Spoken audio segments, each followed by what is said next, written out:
quickly show you how to use UCM's library search bar to find reliable, credible web sources. So if you feel like you could use some pointers on that because you haven't had a lot of experience with it yet, this video is for you. So first of all, I'm going to come up here to the hamburger with the campus links and select the library's link. Close that up. Now, the search bar here, a lot of students don't realize that this search bar searches everything that we have access to. So yes, it gives you scholarly sources.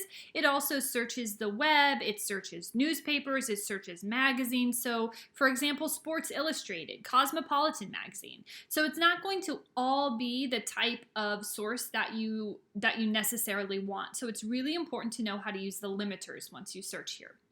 I also want to point out to you this librarian chat button. So if you're ever stuck, you can't find a particular type of source that you need, you can click this button. Now the chat doesn't happen to be open right now when I'm making this video, but it will usually just pop up a little chat box. You can also just ask a question here and provide your email, and a librarian will email you back right away. So this is really helpful. But that chat box usually will just pop up for you. You can type in your question, and if there's someone sitting there at the desk, they will just respond right back to you. So that's really helpful. They can help with a lot of different things. So I'm going to put my search term in here. Now, my main issue is homelessness, so of course that's going to be a search term. What you don't want to do is write a question. You don't want to write like, how many homeless people are in Kansas City?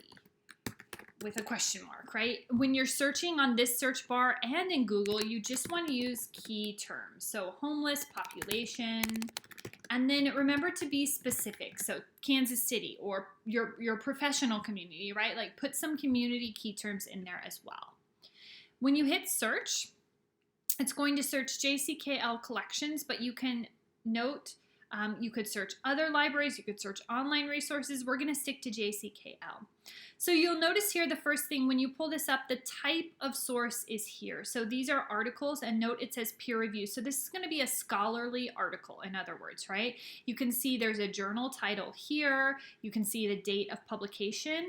It's got volume and issue number, which is a sign that it is a scholarly journal, right? Or a professional type of journal. So you can automatically see the type that you have here. You want to pay attention to if they're available online, if there's something that you can read from your computer, as opposed to having to go to the physical library to find it. So you can skim through this way, but there's going to be a lot of stuff that you don't necessarily need. Now keep in mind, depending on the paper, you may need scholarly articles, or it may be asking you for web articles, news articles, things like that. So these limiters over here, we call them limiters, can help you limit these results to only what you need. So notice this is 5,362. We want to limit that so we don't have to look through 5,000 results to find exactly what we're looking for. For paper number 1 in the summer class, you are looking specifically for web sources. You do not need to use scholarly articles. You can if you find some that are relevant, but it's not a requirement and maybe not even recommended because we haven't really talked about how to use scholarly articles yet. Although if you're familiar with them, if you're confident using them, you could include 1 or 2. So over here on the left, we want to look for other types. So I'm specifically interested in newspaper articles for this one. In fact, I think maybe a web resource could be what I'm looking for. I definitely want available online, something I can look online. I also am interested in the date. I don't want something from 1900. Homelessness is probably something that changes significantly. So I'm going to say 2016, and I'm going to click this button to refine. You could also select by subject. I'm going to keep this open because homelessness is related to a lot of different things. It's probably related a lot to sociology, maybe history, right? So I'm going to keep subject wide open here. You could also think collection. So do I want to look in EBSCOhost? Do I want to look in Academic Search Complete? I'm going to keep this open too. Language can be important. I'm going to click English on this. Every once in a while you could get something pop up in a different language, and this will just help us make sure that everything that shows up, I personally will be able to read.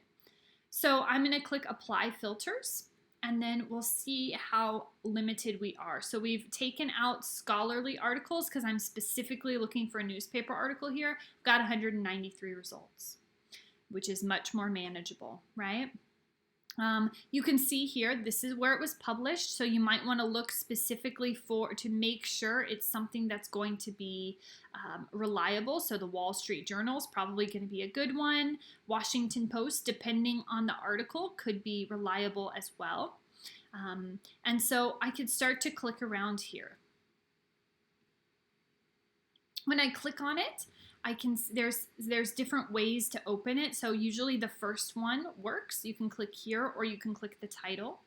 That's going to open up the article for us. It's going to ask you maybe to sign in again. Nope. This is all about killing people's fish. Looks like we might have a problem. So after clicking all of these, it's actually not taking me to the article. So one thing I can do is just copy this and see if Google works better for finding this specific article. So maybe it's pointed out to me, good article. And if I click here, maybe I can, here we go. Okay, so in this case, it just helped me find an article that I then needed to Google, which works for me, right? So using the search bar for web sources apparently is going to be a little bit tricky, but it can help you find some of these really local types of sources as well. And you know, keep in mind you might need to open a Google to actually access the article, but this can be a really good way to search for them from news sites. So I hope these search tips are helpful for you if you have less experience searching for these types of things. If you're stuck, remember you can use that library chat button, or of course ask for help before you have to submit your research assignment and your first paper. The sooner you ask for help, the more helpful I could be.